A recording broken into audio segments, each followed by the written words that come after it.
Asia কাপের super ফোরে দুরন্ত জয় পেল বাংলাদেশ। বাংলাদেশ শ্রীলঙ্কাকে 4 উইকেটে হারায়।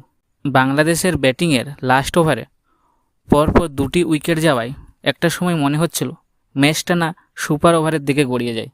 তবে যাই হোক, প্রথম থেকে ম্যাচের কথা বললে শ্রীলঙ্কা প্রথম ব্যাট করতে এসে 20 ওভারে 168 রান করে 7 উইকেট হারিয়ে একমাত্র সানাকা অর্ধশত রান করে।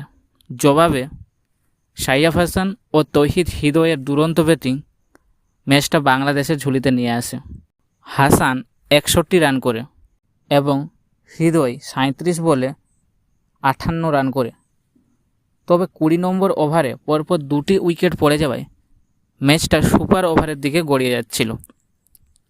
তবে শেষ ম্যাচ বাংলাদেশ ম্যাচটাই জয়লাভ করে।